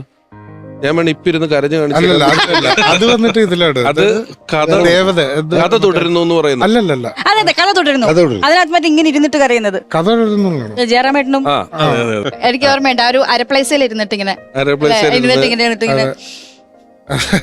ഇങ്ങനെയൊക്കെ വെച്ചിട്ട് കരഞ്ഞു കാണിക്കുന്നത്. ഈ ഇപ്പം ജിസ് പറഞ്ഞ പോലെ ഞങ്ങൾക്ക് ഇപ്പം കമൽ സാറിനെ പോലെയൊക്കെ ഉള്ള ഒരു ഡയറക്ടർ ഏറ്റവും വലിയ ഭാഗ്യം. നമ്മൾ ഇന്ന് ഈ പരിപാടിയിൽ നമ്മൾ ഇനി ഇതിന്റെ വരുന്ന എപ്പിസോഡുകളിലോ കഴിഞ്ഞ എപ്പിസോഡുകളിലോ ആരെയൊക്കെ കുറിച്ച് പറയാൻ ആഗ്രഹിക്കുന്നു, ഓർക്കുന്നു, അവരുടെയൊക്കെ കൂടെ വർക്ക് ചെയ്യാൻ അവർക്കൊക്കെ വേണ്ടി ആക്ഷനും കട്ടും പറയാനുമുള്ള ഭാഗ്യം ലഭിച്ചിട്ടുള്ള ആളാണ്. നമ്മുടെ കൊതി കൊണ്ടാണ്. ഇത് പറഞ്ഞു കഴിഞ്ഞപ്പോൾ ഒരു കാര്യം കൂടി ഓർക്കുകയാണ്. ഇപ്പം ഇങ്ങനെ ഒരുപാട് പേരുടെ കൂടെ വർക്ക് ചെയ്തെന്ന് പറഞ്ഞപ്പോഴേ എൻ്റെ ആദ്യത്തെ സിനിമയിൽ കൊട്ടാരക്കര ചേട്ടൻ അഭിനയിച്ചിട്ടുണ്ട്. അതൊരു വല്ലാത്തൊരു ഇതല്ലേ. കൊട്ടാരക്കര ചേട്ടൻ്റെ അവസാനത്തെ സിനിമയായിരുന്നു അത്. അത് കഴിഞ്ഞ് ഒരു മാസത്തിനുള്ളിൽ അദ്ദേഹം മരിച്ചുപോയി. അപ്പൊ എന്ന് വെച്ചാൽ എൻ്റെ സിനിമയിൽ അഭിനയിച്ചോണ്ടല്ല അദ്ദേഹത്തിന് അസുഖങ്ങളൊക്കെ ഉണ്ടായിരുന്നു അങ്ങനത്തെ. പക്ഷേ നമ്മളിങ്ങനെ കണ്ട് ആഗ്രഹിച്ചിരുന്ന കൊട്ടാരക്കരെ പോലെ കുറിച്ചേട്ടൻ എൻ്റെ 2 സിനിമയിൽ അഭിനയിച്ചിട്ടുണ്ട്. അപ്പോൾ അങ്ങനെയൊക്കെ ഒരു പഴയ കാലം മുതൽ അതിൽ പ്രേംനസീർ നസീർ സാറിൻ്റെ കൂടെ നസീർ സാറ് ഞാൻ സംവിധാനം ചെയ്ത പടത്തിൽ അഭിനയിച്ചിട്ടില്ല മാത്രമേ ഉള്ളൂ. പക്ഷേ ഞാൻ അസോസിയേറ്റ് ആയിട്ട് വർക്ക് ചെയ്തിട്ടുണ്ട്. മസാറ് അഭിനയിച്ചിട്ടുണ്ട്. അങ്ങനെ പഴയ ഒരുപാട് ആൾക്കാരുടെ കൂടെ അഭിനയിച്ചിട്ടുണ്ട്. അപ്പം നമ്മൾ എന്നും ഓർക്കുന്ന ചില ആൾക്കാരെന്ന് പറയുന്നത് ഇവരെല്ലാവരും ഓർക്കുന്നുണ്ട്. പക്ഷെ നിരന്തരമായിട്ട് നമ്മളോടൊപ്പം സഞ്ചരിച്ച് പോയിട്ട് ഒരാളാണ് ലളിത ചേച്ചി. ഇന്നസെൻ്റ് ഏട്ടനൊക്കെ അങ്ങനെ തന്നെയാണ്. അങ്ങനെ വെച്ച് നോക്കുമ്പോൾ നമുക്കറിയാം. ഇപ്പോൾ ഒരു ഞാനതെന്ന് പറയും, ഇപ്പോൾ ക്യാമറ വെച്ച് ചേച്ചി ക്യാരക്ടർ ഇതാണെന്നൊക്കെ പറഞ്ഞിട്ട് സ്റ്റാർട്ട് പറഞ്ഞു കഴിഞ്ഞാൽ ചേച്ചി എന്ത് അഭിനയിക്കും എന്നുള്ളതിനെ കുറിച്ച് നമുക്ക് വ്യക്തമായ ധാരണയുണ്ട്. കാരണം ചേച്ചി എന്തും ചെയ്യും എന്നുള്ളൊരു ഇതുണ്ടല്ലോ. അപ്പോൾ ഏത് രീതിയിലുള്ള ഒരു ക്യാരക്ടർ ആയാലും ഡയലോഗ് ആയാലും ചേച്ചി അത് ചെയ്യും, അത് പറഞ്ഞു കൊടുത്താൽ മതി എന്ന് പറയുന്ന ഒരു വല്ലാത്തതുണ്ട്. മറ്റു പലർക്കും അങ്ങനെയല്ല. ക്യാരക്ടർ മനസ്സിലാവാൻ തന്നെ കുറേ നേരം എടുക്കും. നമുക്കറിയാം ഇപ്പോൾ പല ആക്ടേഴ്സിൻ്റെയൊക്കെ ഒരു പ്രശ്നമാണ് ആ ക്യാരക്ടർ എന്താണ്, അതിൻ്റെ മീറ്റർ എന്താണെന്ന് മനസ്സിലാക്കാൻ തന്നെ ഒരുപാട് സമയമുണ്ടാകും. നേരത്തെ പറഞ്ഞവർ എത്ര കഥാപാത്രങ്ങൾ അവതരിപ്പിച്ചപ്പോഴും അതിനൊക്കെ ഒരു മീറ്റർ ഉണ്ട്. ഓരോ ക്യാരക്ടർ നമ്മളൊരു മീറ്റർ എന്ന് പറയില്ലേ, അത് ചൂസ് ചെയ്യുന്ന ഒരു വലിയ കഴിവ് തന്നെയാണ്. സത്യൻ സാർ നേരത്തെ പറഞ്ഞപ്പോഴൊക്കെ ഉള്ളൊരു സംഭവമുണ്ട്, മുഖങ്ങൾ മനസ്സിൽ വരുന്നില്ല. പുതിയ ഈ കഥാപാത്രം എഴുതുമ്പോൾ ഇന്ന ആളെന്ന് പറയുന്ന പോലെ ചില ഡയലോഗ്സ് ഉണ്ട്. പക്ഷെ അറിയാലോ, ചില ഡയലോഗ്സ് വേറെ ആരെങ്കിലും പറഞ്ഞാൽ അത് വർക്കൗട്ട് ആവില്ല. ഇപ്പൊ തന്നെ ഈ നേരത്തെ പറഞ്ഞ ഡയലോഗ്, സൺഡേ ഹോളിഡേയിലെ ഡയലോഗാണ് ഇപ്പൊ എന്റെ പടത്തിന്റെ കാര്യം ഞാൻ പറയുന്നത്. അതുപോലെ വിജയ് സൂപ്പറും പൗർണമി എന്ന് പറയുന്ന സിനിമയിൽ നായകൻ തമ്മിൽ അടി ഉണ്ടാക്കി പിരിയാണ്. അപ്പൊ നായിക പറയുന്നത് എന്റെ വണ്ടി ഇങ്ങ് തിരിച്ചു കൊണ്ട് തന്നേക്ക്, എൻ്റെ നിന്ന് വാങ്ങിച്ച കാശ് തന്നേക്ക് എന്ന് പറഞ്ഞ് അങ്ങനെ പൊട്ടിത്തകർന്നിരിക്കുന്ന ഒരു സമയത്ത് ഈ നായകൻ ആസിഫ് അലി മുത്തശ്ശിയെയും കൂട്ടിയിട്ടാണ് നായികയുടെ വീട്ടിൽ വരുന്നത്. അവിടെ ലളിത ചേച്ചിക്ക് മാത്രമേ ഡയലോഗുള്ളൂ. ഒരു 2 മിനിറ്റുള്ള സീനാണ്. ആ 2 മിനിറ്റുള്ള സീൻ ഞാൻ ആലോചിക്കുകയാണ്, നമ്മൾ ഇപ്പോഴാണ് ആ സിനിമ ചെയ്യണമെങ്കിൽ നമ്മൾ ആരെ വെച്ച് എഴുതും? ഉറപ്പായിട്ടും അങ്ങനെ മുത്തശ്ശി കഥാപാത്രം എഴുതാൻ പറ്റില്ല. ചിലപ്പോൾ 3-4 ഫ്രണ്ട്സ് കൂടെ പോയി ഇന്നത്തെ ഒരു പരിപാടിയിലേക്ക് മാറേണ്ടി വരും. അത് ഫുൾ സിനിമയുടെ ലോഡ് വരുന്നത്. ഞാൻ നേരത്തെ വേറെ ഏത് ഉദാഹരണം പറഞ്ഞു, അത് ഇതാണ് പറഞ്ഞ എനിക്ക് ഓർമ്മയില്ല. ഇപ്പൊ അനിയത്തിപ്രാവ് എന്ന് പറയുന്ന ഒരു സിനിമയുടെ ക്ലൈമാക്സിലെ ഈ ശ്രീവിദ്യാമോ വന്നിട്ട് ഇവളെ അല്ലേ എനിക്ക് വേണ്ടത് ഒരിടത്തോ അതേ വന്നൊരു സിനിമ ഫുൾ താങ്ങി നിൽക്കും. അതേലാണ് ഒരു ഫുൾ സിനിമ നിൽക്കുന്നത്. ആ എടുത്തോ കറക്റ്റ് അളവിലും തൂക്കത്തിലും അല്ലെങ്കിൽ വലിയ പ്രശ്നമാണ്. ആ സിനിമ വന്ന് ഹോൾഡ് ചെയ്യുന്ന കാര്യങ്ങൾ ഇവരെടുത്ത് വെക്കുന്നതും ഇവർ പറയുന്നത് വലിയ അത്ഭുതം നമുക്കുണ്ടാക്കുന്നൊരു കാര്യമാണ്. എത്രയോ സിനിമകൾ നമ്മളിപ്പോൾ പറഞ്ഞുപോയ കഥാപാത്രമാണ്. അതുപോലെ ഈ ഒരിക്കലും വിട്ടുപോകാൻ പാടില്ലാത്ത കന്മതത്തിലെ കഥാപാത്രം, വിയറ്റ്നാം കോളനിയിലെ കഥാപാത്രം, ഈ തിലകൻ ചേട്ടനെ പോലെ ഒരാൾ അത്ര ഇത് നിൽക്കുന്നോട്ട് പറഞ്ഞ് എന്താ പടുമുളയാക്കിയില്ലേ എന്നൊക്കെ പറഞ്ഞ് സ്ഫടികത്തിലെ അമ്മ എന്ന് പറയുന്ന കഥാപാത്രങ്ങൾ നമ്മളിരുന്നിങ്ങനെ ഇതൊന്നും ഒരു റെഫറൻസോ ഗൂഗിൾ തപ്പിയിട്ടോ അല്ലാതെ സിനിമ കണ്ട പഴയ സിനിമകളൊന്നും ക്രിട്ടിസൈസ് ചെയ്യുന്നത് അമ്മയ്ക്ക് ഇഷ്ടമല്ല. പഴയ പഴയ സിനിമകളെ കുറിച്ച് എന്തെങ്കിലും ഒന്ന് ക്രിട്ടിസൈസ് ചെയ്ത് പറഞ്ഞു കഴിഞ്ഞാൽ നമ്മളെ കൊന്നു അത് തർക്കിച്ച് എങ്ങനെയെങ്കിലും ജയിക്കും. പുതിയ സിനിമയല്ല, പഴയ സിനിമയാണ് നല്ലത്. ആ കോമഡി ഒക്കെ എന്നിട്ട് ടി വിയിൽ വരുമ്പോ ഇരുന്ന് ഭയങ്കരമായിട്ട് നമ്മളിങ്ങനെ ചിരിക്കുന്നത്. പഴയ കഥകള് എനിക്ക് ഒരുപാട് കഥകൾ അറിയാം. ഇപ്പൊ പഴയ കാര്യങ്ങളൊക്കെ ഒരുപാട് അവിടെ നടക്കുന്ന കഥകള്, ഓരോരുത്തരുടെ കാര്യങ്ങളൊക്കെ എൻ്റെ അടുത്ത് എല്ലാം മിക്കതും എൻ്റെ അടുത്ത് ഷെയർ ചെയ്തിട്ടുണ്ട്. അപ്പൊ ഈ കമ്പ്യൂട്ടറിന്റെ എനിക്ക് സിനിമയുടെ പേര് ഓർമ്മയില്ല, ഏതോ തമിഴ് സിനിമയിൽ ഇപ്പോഴല്ലേ ഈ കമ്പ്യൂട്ടറൊക്കെ വന്ന് ഓരോന്നൊക്കെ കാണിക്കുന്നത്. പണ്ടും ഉണ്ടായിരുന്നേ എന്ന് പറഞ്ഞിട്ട് ഈ ഫാന്റസി മൂവിയില്ലേ, അതിൽ ഈ സാധനം ഇങ്ങനെ ഓപ്പൺ ചെയ്തിട്ട് ഇങ്ങനെ വരുമല്ലോ, ആ ഒരു സാധനമൊക്കെ പറഞ്ഞിട്ട് നമ്മൾ തർക്കിച്ച് ജയിക്കും. പഴയ സിനിമയാ നല്ലത്. അതിലായിരുന്നു അതിന്റെ ടെക്നിക്ക്, അതിലായിരുന്നു അതിന്റെ സംഭവം. ഇപ്പൊ എന്താ കാണിക്കുന്നത്? ഡിജിറ്റൽ ഈ കോമ്പിനേഷൻ ആവാനുള്ള കഴിവുണ്ടല്ലോ. നമ്മളൊരു സിനിമയിൽ എത്ര 40 ദിവസം ഒന്നിച്ച് വർക്ക് ചെയ്തിട്ടുണ്ടാവും, അല്ലെങ്കിൽ കുറച്ച് ദിവസം ഒരു സീനില് ഇവരെത്രയോ കാലം ഒന്നിച്ച് ജീവിച്ചവരെ പോലെ ഇത് വന്ന് കോമ്പിനേഷൻ ആവുന്നതിലൊരു വലിയ കാര്യമാണ്. ഇപ്പം അമ്മ വേഷങ്ങളൊക്കെ വളരെ നേരത്തെ ചെയ്തു തുടങ്ങിയത് ഇവരൊക്കെ എന്നോ അമ്മയാണ്. ആ അമ്മ ചെയ്യുമ്പോൾ തന്നെ ചിലപ്പോൾ ചെറുപ്പം ചെയ്യും. ഇപ്പം ശ്രീകൃഷ്ണപുരത്ത് നക്ഷത്രത്തിളക്കെന്ന് പറയുന്ന സിനിമയുടെ വേറൊരു കോമ്പിനേഷൻ കളിയാണ്. നമ്മളോട് ഒരാൾ കൂടെ ലളിത ചേച്ചിയെ കുറിച്ച് സംസാരിക്കും. ലളിത ചേച്ചിയെ കുറിച്ച് ഓർക്കുമ്പോൾ ഒരുപാട്, അതായത് സിനിമ മാത്രമല്ല, ഫസ്റ്റ് ഞാൻ ജനിക്കുന്നതിന് മുമ്പേ എൻ്റെ അമ്മയുടെ കൂട്ടുകാരിയായിരുന്നു. ഞാൻ ജനിച്ചപ്പോൾ ആദ്യമായി സ്വർണവും തേനും അരച്ച് തന്നത് ലളിത ചേച്ചിയാണ്. അന്നു മുതലുള്ള ബന്ധമാണ്. മരിക്കുന്നതിന് കുറച്ച്, അതായത് വയ്യാതാവുന്നതിന് കുറച്ച് മുമ്പ് ചെന്നൈ വരുമ്പോഴൊക്കെ വീട്ടിൽ വരും, വന്നിരുന്നു. മറ്റൊരു ആത്മബന്ധമാണ് ലളിത ചേച്ചി. അമ്മയ്ക്ക് തുല്യമാണെന്ന് പറയാം. പിന്നെ ഞങ്ങൾ ഒരുമിച്ച് ഒത്തിരി പടത്തിൽ അഭിനയിച്ചു, ഉർവശിയായിട്ട് ഒത്തിരി പടത്തിൽ അഭിനയിച്ചു, കൽപ്പനയായിട്ട് അഭിനയിച്ചു. അതൊരു വലിയ ബോണ്ടാണ്. ആ നഷ്ടം തന്നെയാണ്. ഓർക്കാൻ ഒത്തിരിയുണ്ട്, പേഴ്സണലായിട്ട് ഒത്തിരിയുണ്ട്. അവർ KK നഗർ ചെന്നൈയിലായിരുന്നു താമസിച്ചിരുന്നത്. അപ്പം നിരന്തരം വരുമായിരുന്നു. ഞങ്ങൾ അങ്ങോട്ടും പോകും, അവിടെ ഇങ്ങോട്ടും വരും. വലിയൊരു കൂട്ടായിരുന്നു ഞങ്ങൾക്ക്. ഇപ്പം കലാരഞ്ജനി ചേച്ചി പറഞ്ഞു ഈ നാക്കിൽ തൊട്ടുകൊടുത്ത കാര്യം തൊട്ടുള്ള കാര്യങ്ങളാണ് പറയുന്നത്. അപ്പോൾ ഇവരുടെ ഒരു യൗവനം എന്നൊക്കെ പറയുന്നത് സിനിമ അല്ല, അന്ന് ആ പറയുന്ന യൗവന സമയത്ത് സിനിമയുണ്ടോ? നാടകമായിരുന്നു കൂടുതലും. 68 അമ്മ സിനിമയിലേക്ക് മാറുന്നത്. അത് കഴിഞ്ഞ് പിന്നെ കൂട്ടുകുടുംബം 65 66 വരുന്നത്. അത് കഴിഞ്ഞിട്ടാണ് അമ്മ ഇതിൽ. അപ്പൊ അതുവരെ നാടകത്തിൽ ഭയങ്കര സജീവമായിരുന്നു അമ്മ. 10-16 വയസ്സിലെങ്ങാണ്ട് നാടക ഗ്രൂപ്പിന്റെ കൂടെ കൂടിയിട്ടുള്ളതാണ്, ഇന്ത്യയൊക്കെ കറങ്ങി. അപ്പോൾ അന്ന് മുതലുണ്ട്. എനിക്ക് നല്ല ഓർമ്മയുണ്ട് ഉർവശിയുടെ വീട്ടിൽ പോണത്. ഞങ്ങളുടെ അവിടുന്ന് കുറച്ച് ദൂരമേ ഉള്ളൂ. അപ്പോൾ പോവും, അവിടെ ഇരിക്കും. ഉർവശി ആയിരിക്കും എൻ്റെ കമ്പനി. ഇവരവിടെ നിന്ന് കുറേ നേരം സംസാരിക്കും. ഇത് വൈകുന്നേരങ്ങളിൽ ചിലപ്പോൾ ഇവരിങ്ങോട്ട് വരും. ഓൾമോസ്റ്റ് ഒരേ ഏരിയയിലാണ് വീട്. ഇപ്പൊ പുള്ളിക്കാരത്തി പറഞ്ഞപ്പോ എനിക്ക് ആ വീടും പരിസരം ഓർമ്മ. നമ്മുടെ കേക്കിന് ഇവര് അശോക് നഗറിന്റെ അടുത്ത്. അതൊക്കെ ഈ സിദ്ധാർത്ഥൻ അഭിനയിക്കാൻ പോയപ്പോ എന്തേലും ഒരു ടിപ്പ്, ഒരു ഉപദേശം തരാല്ലേ? ഇപ്പൊ നമ്മളൊരിടത്ത് പോകുന്നുണ്ടെങ്കിൽ അല്ലെങ്കിൽ വേറൊരാൾക്ക് സ്വാഭാവികമായിട്ട് ഒരു അമ്മ എന്നുള്ള നിലയിൽ ഒരു ഉപദേശം തരാല്ലോ. അങ്ങനെ എന്തെങ്കിലും ഒരു ടിപ്പ് ആ സമയത്ത് ചോദിച്ചിട്ടോ പറഞ്ഞിട്ടോ ഉണ്ടോ? ചോദിച്ചിട്ട് അമ്മ തగ్గടിച്ചിട്ട് പോയി. എന്തായിരുന്നു? അതാണ് സംഭവിച്ചത്. എങ്ങനെയാണ് ഇപ്പൊ ഇത് അഭിനയം, ഇത് നീ അങ്ങ് ചെയ്താൽ മതി, കുഴപ്പമില്ല. അത് ചെയ്യാൻ അറിയാത്തോണ്ടാണല്ലോ ഞാൻ ചോദിച്ചത്. അപ്പൊ നീ അത് ചെയ്താൽ മതി എന്ന് പറഞ്ഞാൽ എങ്ങനെ ശരിയാവും? അത് പിന്നെ അല്ലാതെ ഉള്ള നമ്മുടെ കോണ്ടാക്റ്റിനെ കുറിച്ച് ഒരു ഇതുണ്ടായിരുന്നു. മറ്റേ രാവിലെ പോണം, ഉറപ്പിക്കരുത് എന്നുള്ള അത്തരം സാധനങ്ങൾ. അഭിനയം ചോദിച്ചപ്പോൾ ഇങ്ങനെ തగ్గടിച്ചിട്ട് പോയി. വിട്ടുപോകാൻ പാടില്ലാത്ത ഒരു വേറൊരു ഏരിയ ഉണ്ട് ലളിത ചേച്ചിയുടെ. അത് ലളിത ചേച്ചി എന്ന കുക്കാണ്. അത് ഒരുപക്ഷെ മഞ്ജുവിന് അറിയാൻ പറ്റിയേക്കും, സിദ്ധുവിനും അറിയാം ഉറപ്പായിട്ടും. സാമാന്യമായിട്ട് ഭയങ്കരമായ കൈപ്പുണ്യമുള്ളൊരു കുക്കാണ്. സൺഡേ ഹോളിഡേ സിനിമ ഷൂട്ട് ചെയ്യുന്ന സമയത്ത് എനിക്കിതുപോലെ ചോറ്റുപാത്രത്തിൽ നാടൻ ഇലക്കറികൾ ഉണ്ടാക്കിയിട്ട് ഭയങ്കര ടേസ്റ്റി ഫുഡാണ് ഉണ്ടാക്കുന്നത്. നാടൻ കറികളാണ്. അത് ഒരു ചോറ്റുപാത്രത്തിൽ അങ്ങനെ കൊണ്ട് തന്നിട്ട് പറഞ്ഞു, വേറെ ആർക്കും ഇല്ല കേട്ടോ, ജസ്സിന് മാത്രമേ ഉള്ളൂ, എല്ലാവർക്കും ഉണ്ടാക്കാനുള്ള സമയമൊന്നുമില്ല. ഒരു മാമ്പഴ കൂട്ടാൻ ഉണ്ടാക്കിക്കൊണ്ടുവരും. മാമ്പഴം പുളിശ്ശേരി ഇല്ല സാർ, കൂട്ടാൻ. അതിൽ തേങ്ങയൊന്നും അരക്കില്ല, സിമ്പിളാണ്. അത് എനിക്ക് അമ്മയാണ് പഠിപ്പിച്ചത്. പക്ഷെ അതിപ്പോ എന്റെ കറിയായിട്ട് ഞാൻ വെച്ചാണ്. പിന്നെ അമ്മയുടെ അവിടെ വടക്കാഞ്ചേരിയിൽ പോകുമ്പോഴും പലപ്പോഴും അതിൽ പോകുമ്പോഴും ഒക്കെ അവിടെ തങ്ങുന്നതും അമ്മയ്ക്ക് ഈ പറഞ്ഞ പോലെ ഫുഡ് ഉണ്ടാക്കി തരുന്നതും ഒക്കെ ഇഷ്ടമാണ്. എനിക്കൊന്ന് കൂർക്കയൊക്കെ കൃഷി ഉണ്ടായിരുന്നു അവിടെ. അപ്പൊ അവിടുന്ന് കൂർക്കയൊക്കെ ഭയങ്കര പ്രൗഡാണ് അമ്മ.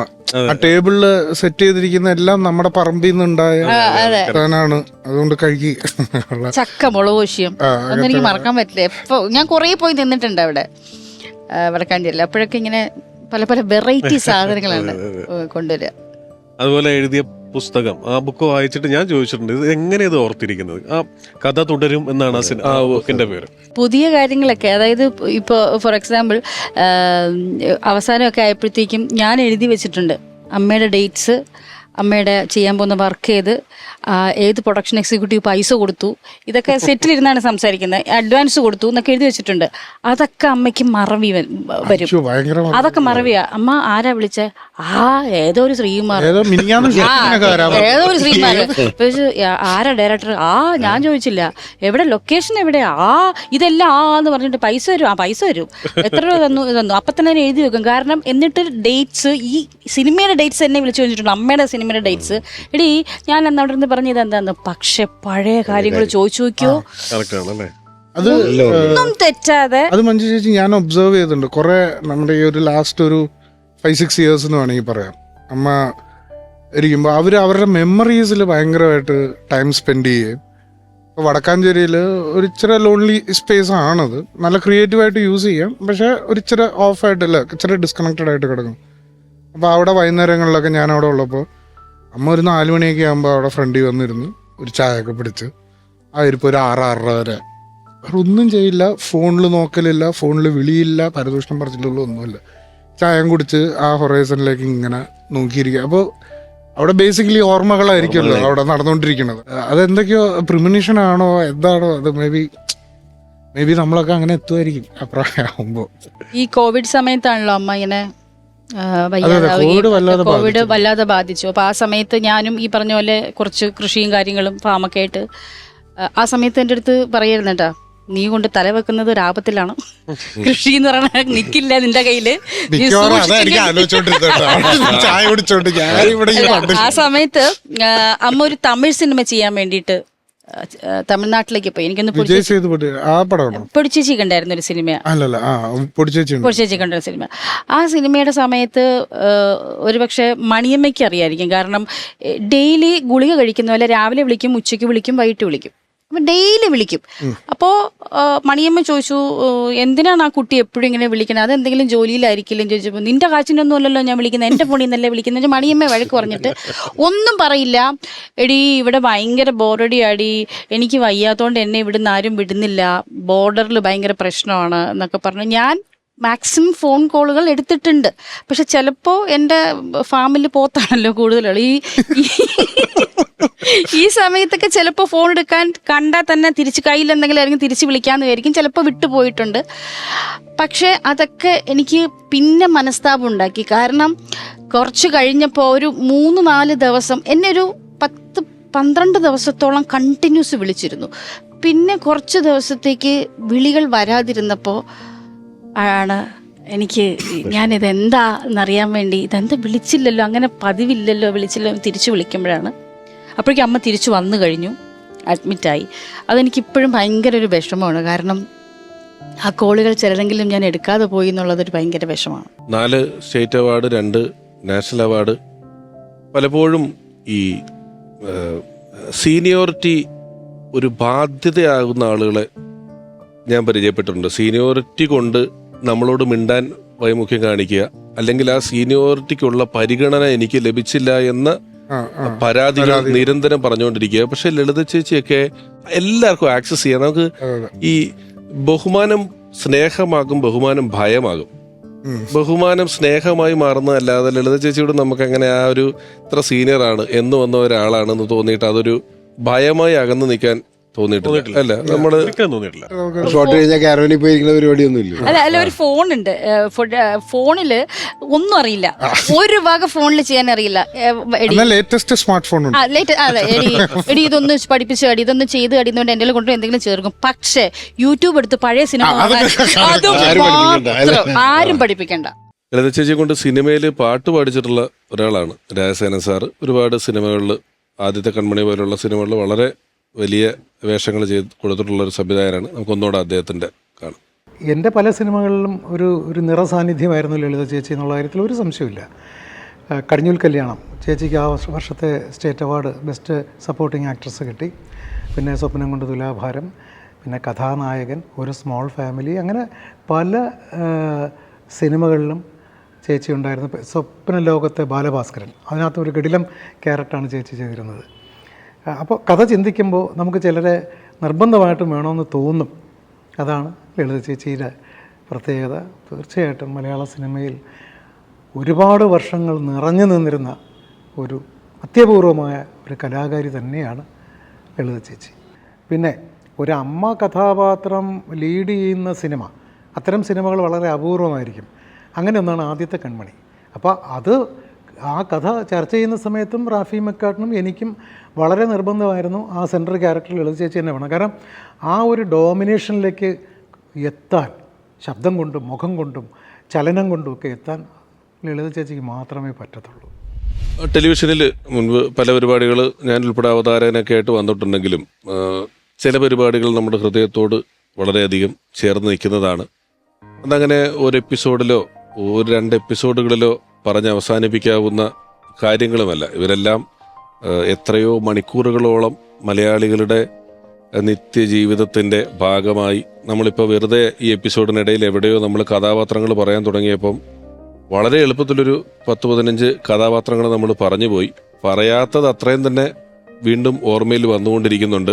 അങ്ങനെ ഒരുപാട് കഥാപാത്രങ്ങൾ നമ്മളിപ്പോൾ ഈ പറഞ്ഞതും പറയാത്തതുമായ എത്രയോ കഥാപാത്രങ്ങളാണ് ലളിത ചേച്ചിയുടേതായിട്ട് നമ്മൾ ഓരോ മലയാളിക്കും ഓരോ ലളിത ചേച്ചിയെ ഓർമ്മയുണ്ട്. അവരുടെ ജീവിതത്തിൽ എങ്ങനെയൊക്കെയോ സ്വാധീനിച്ച ആളായിട്ടും അമ്മയായും സഹോദരിയായും ഒരുപാട് ഓർമ്മകളിൽ ലളിത ചേച്ചി ഉണ്ട്.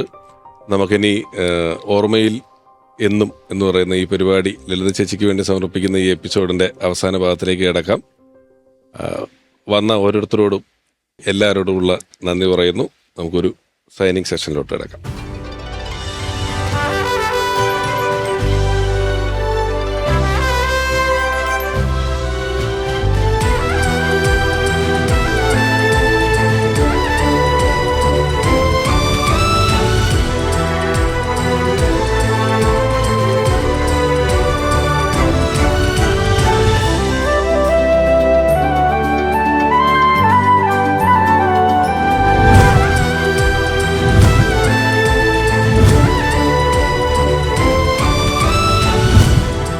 KPSC ലളിത ചേച്ചി 50 വർഷങ്ങൾ, 500-ലേറെ സിനിമകൾ, 50 മിനിറ്റ് ദൈർഘ്യമുള്ള 2 എപ്പിസോഡുകൾ കൊണ്ട് നമുക്ക് പറയാവുന്ന ഒരു പരിചയമല്ല, സ്നേഹമല്ല മലയാളിക്ക് ലളിത ചേച്ചിയോടുള്ളത്.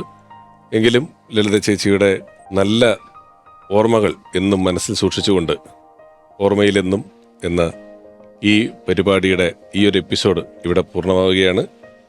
സിദ്ധാർത്ഥന് ഒരു ഉപകാരം കൊടുക്കുന്നതിന് കമൽ സാറിനോട് അഭ്യർത്ഥിക്കും.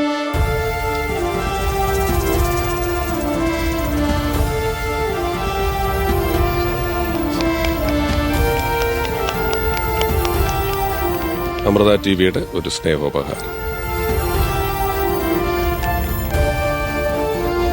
വളരെ പ്രിയപ്പെട്ട KPSC ലളിത ചേച്ചി, നമ്മൾ ഓരോ മലയാളികളുടെയും ഓർമ്മയിൽ എന്നും ലളിത ചേച്ചി ഉണ്ടാകും. ലളിത ചേച്ചിയെക്കുറിച്ചുള്ള ഹ്രസ്വമായ ചെറിയ ഓർമ്മകൾ മാത്രമാണ് ഇന്നത്തെ എപ്പിസോഡിൽ പങ്കുവച്ചത്. 5 പതിറ്റാണ്ടുകൾ നീണ്ട ആ വലിയ അഭിനയ ജീവിതം ഓരോ മലയാളിയുടെയും ഓർമ്മകളിൽ എന്നും തിളങ്ങി നിൽക്കുക തന്നെ ചെയ്യും. ഈ പരിപാടിയുടെ അടുത്ത അധ്യായത്തിൽ നമ്മുടെ ഓർമ്മകളിലേക്ക്